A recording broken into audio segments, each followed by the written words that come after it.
Hello friends, I've been messing around with making cute kawaii planets for the past few weeks. These are Twitch alerts, and this one here is a transition. This is my favorite one with sound.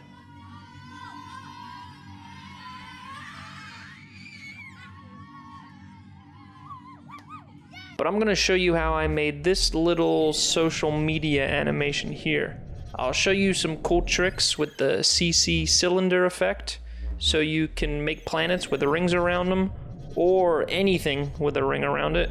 And I'll show you how I set this up for easy rendering using the Essential Graphics panel.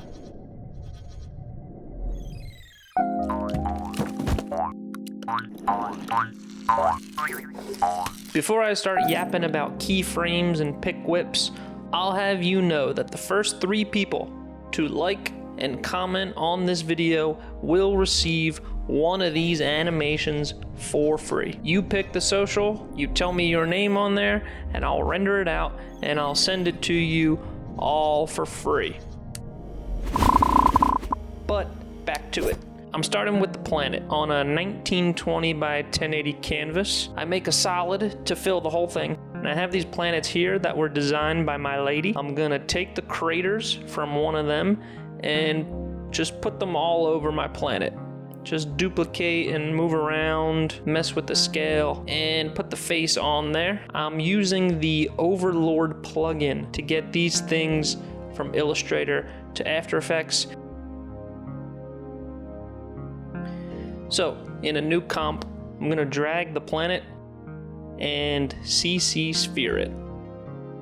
I'm messing with some lighting parameters here, and the face looks terrifying, so I adjust it a little bit better.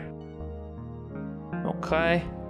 I'm keying a bunch of things here just so I could access them down in the timeline. Now for the rings. So I make a comp that's 1920 by 300, but that will end up being a mistake that I change to 1920 by 1080, and you'll see why. It's based on how the CC cylinder renders. Make a stroke right in the middle, change the width and the color, drag the ring into the main comp, and add CC cylinder. You can mess with the radius and the position and the rotation. See here how it disappears when I move it up or rotate it? That's what I mentioned earlier, so I have to go back and make it a full-size comp, and now it works. Take a look at the render option. Full renders the whole thing, outside renders the front, and inside renders the back. We want the planet to be inside the ring, and that doesn't happen when we render full. So I'm gonna duplicate it. Sandwich the planet in the middle and change the render so it fits. And our planet looks very happy in his new ring. But look what happens when I try to change rotation or position. They don't match. So I've keyed a lot of parameters, and now I'm gonna pick whip the bottom ring values to the top ring values. So then I can just work in the top ring and it'll change both. I'm gonna make the ring a little thinner, so I go back into the ring comp and change the thickness. But this all changes later, by the way. You saw the final animation. I'm just kind of messing around. I just have a vague idea of what I wanna make. I added a stroke layer style to the planet and the ring. I turned the lighting way up, but my back ring wouldn't be that light. Only the front one would.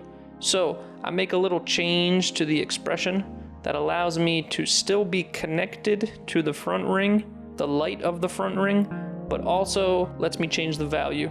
I'm gonna do the same process and make a second ring. Parent the rings to the planet and block out the animation.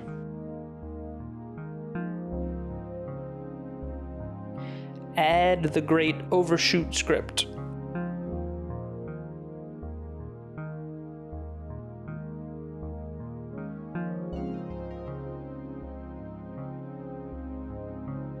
So I'm making the rings move around, and look at the problem I run into. I tried to use the grow bounds effect, thinking that might fix it, but that gets weird.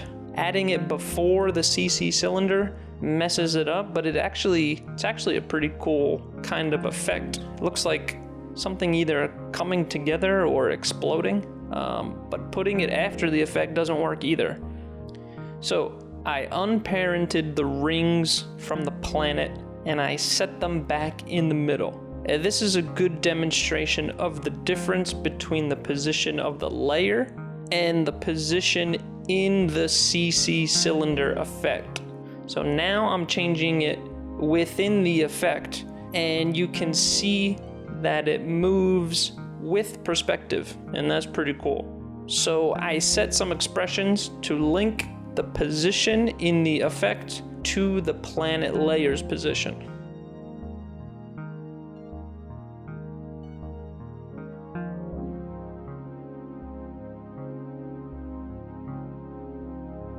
Okay, and nothing too fancy after that, just keyframing and easing.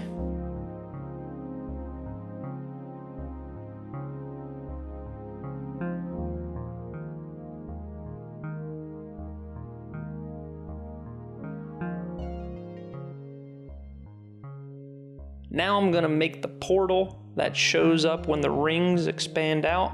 In its own comp, I make a background with some round corners and a solid.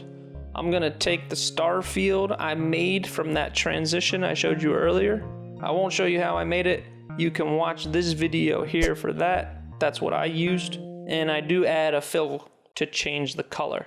Add it to my main comp and animate a mask for the reveal.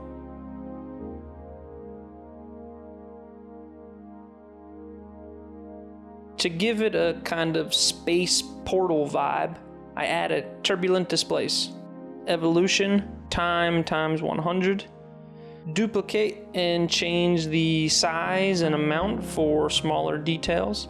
Thank you, Ben Marriott. Changing my colors to make it more spacey. It's kind of hard to see, but it will become more apparent later. But I added a layer style stroke to the banner or the portal thingy, and I really like the effect of my stars animating, and the stroke layer pops in and out when it does that. I think it looks really cool. There was a point where this planet had his hands in his pockets, and he was gonna take them out of his pockets to reveal the social media icon, but meh. And then it was gonna be a gold chain around his neck, but meh. And then I figured it out. I got my Instagram logo in a comp that's gonna hold all the icons. And I used the reptile effect to reptile them across the screen. And I go back and mess with the tiling options to make it more interesting.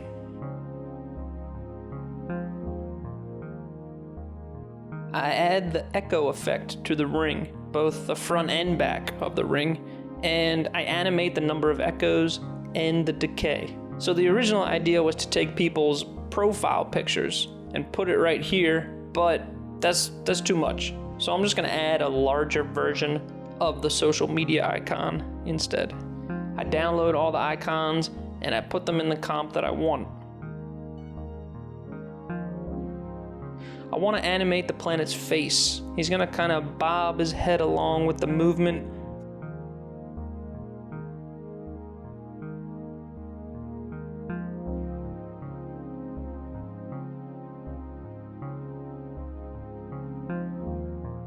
Now I'm gonna make the portal look better. Add a stroke to the rectangle, and then add a layer style stroke to the whole comp. And I'm gonna animate the stroke sizes.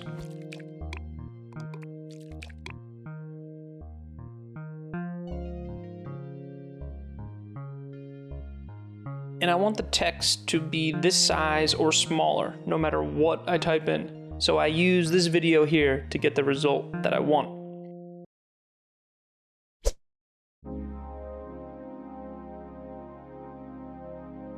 And I add a drop shadow, 2 of them actually, to the banner, the portal, and animate the distance to get this effect.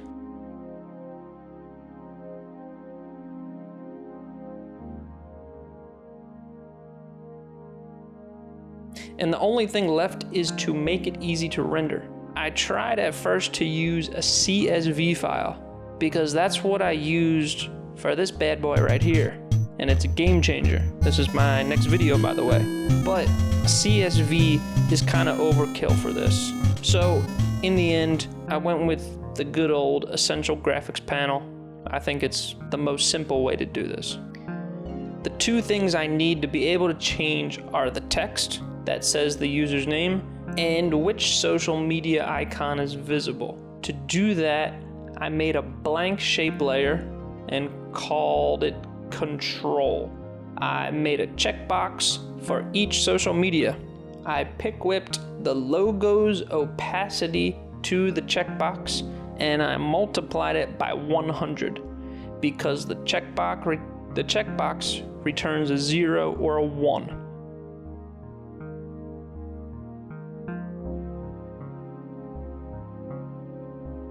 And I also have a comp that is the social media icons, but larger. And I did the same for their opacity, so it's all tied to the checkbox. And I can drag the checkboxes into the Essential Graphics panel along with the source text, and there it is.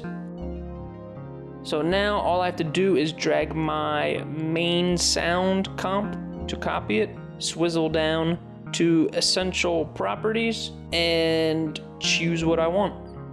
And that's it. That's how I made this little animation here. Again, first couple people who like and comment on this video, I will send you one of these for free. A WebM file and a move file. So in the comments, let me know your username and what social media you want it for. Thanks for watching to the end. I love you. Goodbye.